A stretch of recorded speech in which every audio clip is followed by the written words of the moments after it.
I want to bring in Danielle Noyes now because residents down in Florida are really catching no break between these two hurricanes. They really aren't. And the key, right, is advanced preparation. So we know this storm is rapidly intensifying now. A Category 1 hurricane currently forecast to continue to strengthen through the overnight through tomorrow. Will be a Category 3 major hurricane at that point and forecast to become a Category 4 storm as it takes aim at the west coast of Florida.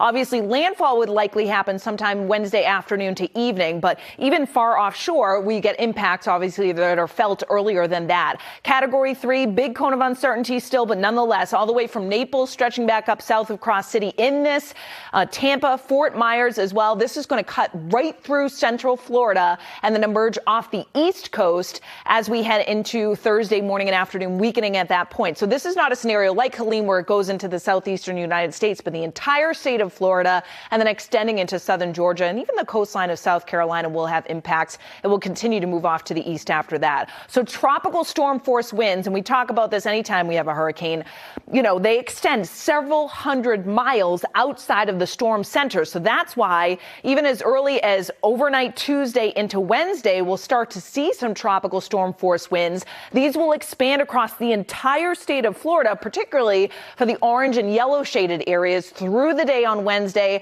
and then push off the east coast as we head into Wednesday night and Thursday. Now, rainfall will be a big concern. Tornadoes along and east of the track, so there will be isolated severe weather, but these reds here all across central, southern Florida is a widespread 5 to 10 inches of rain. I would not be surprised if we have over a foot in some spots. Notice that extends from Sarasota and then back up to the East Coast. So even though this is not a direct impact on the East Coast in terms of a landfall, the effects will be felt across the entire Sunshine State. The good news is the panhandle of Florida will have lesser effects in terms of surge and rainfall amounts as well. So we'll keep you posted on Milton in the days to come.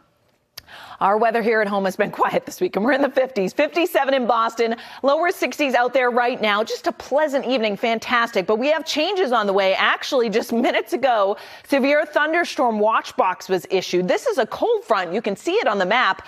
Warm air comes with it and then much cooler behind it. This front is going to cross the region during the day tomorrow. So what does that mean for us? Well, this evening we're fine. Tonight we're fine. Clouds increase. Tomorrow morning, we start to see some rain moving in. 4 to 6 a.m. Notice this in and around the city of Boston. It will be a wet morning commute. I can't rule out some downpours or an embedded thunderstorm. Tomorrow morning, it'll be a slow go on the roads. Then this front will push offshore during the afternoon. So from midday onward, I expect drying to occur, although there may be a lingering shower, a brief passing one during the afternoon to early evening hours with clearing skies coming in after that. How much rainfall? Tomorrow, we're talking about 1/4 to 1/2 an inch, but you notice there may be a few locally higher amounts. In general, though, it is 1/4 to 1/2 an inch, and the kiddos want the wet weather gear as they head out the door, and you head out the door tomorrow, too, with the umbrella. 40s to lower 50s with the rain moving in. Lower 60s for high temperatures tomorrow with those pockets of rain tapering off to showers. After that, though, look at this 10-day forecast. It's looking good, Priscilla. 60s the next couple of days and then cool on Thursday. There may be some frost in some of the suburbs and then up around 70 for the weekend, 60s on Sunday for the long holiday weekend. Next chance of showers doesn't come in until Monday after that. Oh, wow. I can't believe you said frost. I know. Caught my attention there. I know. All right. That time of the year. Yep.